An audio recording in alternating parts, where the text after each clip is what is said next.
Kapan beliau muncul? Ada banyak tanda. Selain nanti terjadi perang antara 3 putra mahkota di negeri Jazirah Arab, maksudnya Saudi Arabia, nanti akan ada berperangan Bapak Ibu. Rasulullah sabdakan demikian. Yaktatilu salah satu inda kanzikum, akan berperang 3 orang laki-laki di sisi perbendaharaan kalian.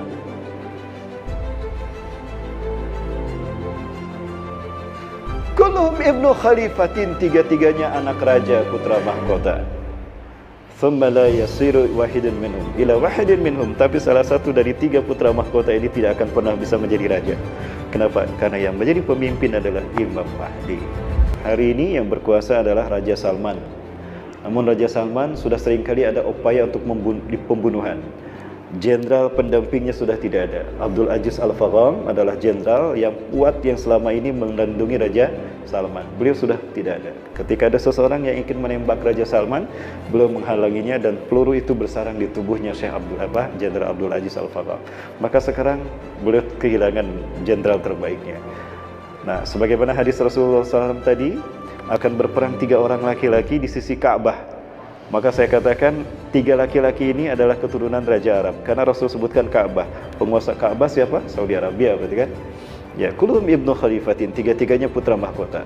Tsumma la yasiru ila wahidin minhum, tapi salah satu dari mereka tidak berhasil menjadi raja. Dulu ada 3 putra mahkota yang seperti ini, Bapak Ibu. Mukrin bin Abdul Aziz adalah putra mahkota, tapi sayang Allah menakdirkan beliau wafat meninggal sebelum Raja Salman naik.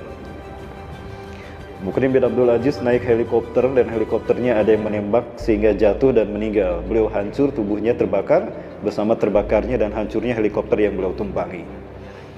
Sampingnya di tengah ada Muhammad bin Nayef. Sejak Raja Fahad berkuasa, Muhammad bin Nayef adalah orang yang mewakili urusan-urusan diplomasi dengan negara luar, urusan luar negeri. Beliau mahir dalam dunia politik. Sejak Juni 2019 saya tidak melihat Muhammad bin Nayef muncul. Ternyata beliau sudah menjadi tahanan kota. Apakah beliau masih hidup? Saya tidak tahu.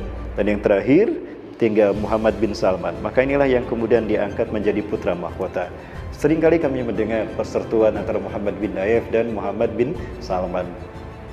Namun Muhammad bin Nayef disingkirkan. Satu lagi putra mahkota yang bernama Al-Walid bin Tadan. Ini adalah orang terkaya di Saudi Arabia juga, putra mahkota. Bapak Ibu lihat istrinya berhijab tidak? Ya, mohon maaf saya tidak membacakan, tidak berbicara tentang aib. Satu lagi putra mahkota yang lain bernama Khalid bin Farhan. Beliau sekarang berada di Jerman. Beliau hampir dibunuh bersama keluarganya, bersama ibunya. Ada cerita kenapa ibunya mau dibunuh dan keluarganya dihabisi karena menikah dengan laki-laki bukan laki-laki Arab, keturunan raja-raja mulia. Maka beliau menyerukan kudeta kepada Raja Salman dan menyingkirkan dan membunuhnya serta menyingkirkan putra mahkota. Apakah ini nanti akan menimbulkan perseteruan? Wallahu a'lam bishawab. Yang jelas Imam Mahdi akan muncul ketika 3 putra mahkota berseteru setelah wafatnya seorang raja. Ciri-ciri kedatangan Imam Mahdi, Bapak Ibu, adalah apabila manusia terhalang melaksanakan haji dan umrah. Inna min asrati khurujih, sesungguhnya tanda dari itu kemunculannya adalah muni'an nasu ayyahujal bait aw ya'tamiru ilaiha. Terhalangnya manusia melaksanakan haji dan umrah. Pertama saya membaca hadis ini tidak faham, Bapak Ibu. Bagaimana manusia di akhir zaman? Umat Islam mayoritas di akhir zaman. Bagaimana bisa terhalang melaksanakan haji dan umrah? Pandemi COVID-19 menjadi jawabannya. Betul? Jadi apakah ini isyarat Imam Mahdi akan segera datang? Wallahu a'lam bishawab. Karena kemunculan Imam Mahdi, Bapak Ibu, itu akan terjadi perang demi perang sampai Islam zahir di muka bumi. Sejak beliau muncul nanti dibayat oleh umat Islam di Ka'bah, di depan Multajam sampai makom Ibrahim alaihissalam. Nah, di antara itu akan berkumpul 7 ulama dunia. Yashkuna ilallah, mereka mengadukan kepada Allah matahadas bi biladihim.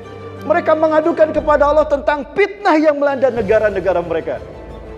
Maka saya khawatir salah satunya dari 7 ulama ini mudah-mudahan ulama Indonesia yang selalu dizolimi, sehingga beliau kembali ke tanah suci setelah beliau bebas dan mengadukan fitnah yang terjadi pada negaranya.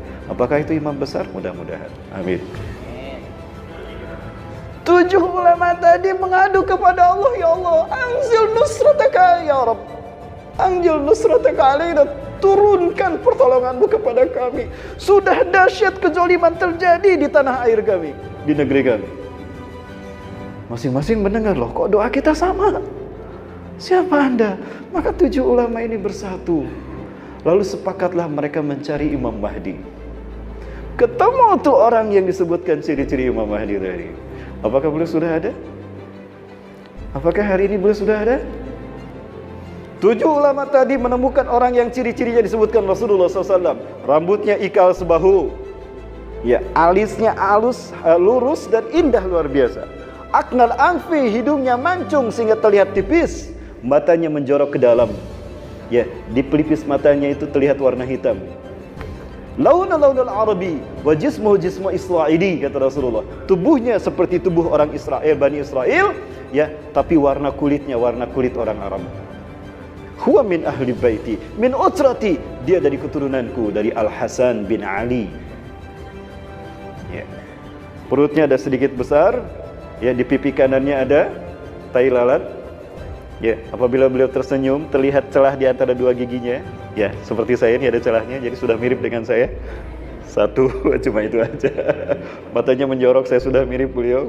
Ya, di pipi kanannya ada tai lalat, saya agak sedikit bergeser ke sini.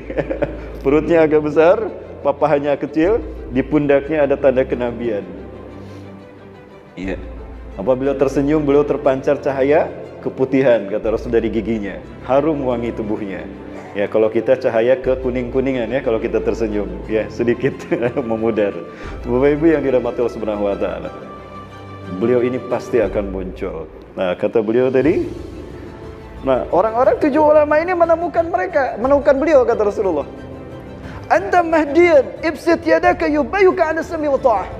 Ulurkan tangan Anda, kami akan berbaiat kepada Anda sebagai Imam Mahdi untuk kami. La, lastu mahdiyan, Anda ihda minal ansar. Ya.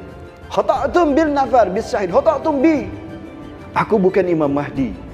Aku hanya satu dari orang Madinah, orang Ansar. Kalian salah orang. Lari dia ke Mekah. Dikejar ke Mekah, ketemu lagi. Ulurkan tangan Anda Imam Mahdi. Tidak, lari lagi ke Madinah. Ya tahawal min Makkah ila Madinah salas marat. Dia pulang pergi Mekah Madinah 3 kali. Jadi ciri Imam Mahdi itu dia tidak mau dibayat sebagai Imam Mahdi. Lah kalau ada yang ngaku Imam Mahdi itu berarti palsu, KW. Beliau menolak untuk dibayat menjadi Imam Mahdi. Sampai pada akhirnya di saat beliau akan lari kembali ke Madinah, Allah mengutus malaikat Jibril. Ihbit ya Jibril ila amsikhu wa aslihlu fi hadhihi lailah. Kurang lebih demikian. Turun kau Jibril, tahan dia untuk tidak berlari. Islahkan dia Jibril. Maka Jibril alaihissalam datang mengislah beliau, dicuci. Ada seperti Rasulullah SAW ketika diangkat menjadi Nabi dan Rasul. Dibersihkan hatinya, dihilangkan keraguannya, lalu diberikan hikmah dan keimanan ke dalam hatinya. Maka beliau pun pada akhirnya siap menjadi Imam Mahdi. Allah fahamkan dia tentang urusan politik dunia. Allah pahamkan tentang persaturan geopolitik hari ini, akhir zaman ini, dan Allah berikan bimbingan ilmu untuk melakukan kebajikan dan amar ma'ruf nahi munkar sebagaimana yang dilakukan Rasulullah SAW biasa menjadi Nabi dan Rasul, dan beliau diberikan kemampuan untuk memimpin umat serta kemampuan perang yang nanti, kata Rasulullah. Fayaktulunakum qatlan yang lam yaktulhu qaumun qattun. Beliau akan memimpin pasukan dan beliau akan memerangi orang-orang kafir di muka bumi ini dengan cara perang yang belum pernah dilakukan, sehingga orang-orang kafir akan terbelalak karena hebatnya sistem perang yang beliau punya. Allahu Akbar. Terbayang tidak lama lagi beliau akan hadir. Maka Bapak Ibu, saya sarankan untuk persiapkan bekal dengan baik. Ketika kita masih aman sekarang, apalagi level PPKM-nya sudah turun, perbanyak beribadah di masjid. Kuatkan simpul ukhuwah persautuan di antara kita. Infakkan harta kita di jalan Allah. Kirim harta kita ke akhirat dengan diinfakkan di jalan Allah. Karena kelak kita akan dapatkan kembali. Hidupkan sunnah-sunnah Rasulullah SAW.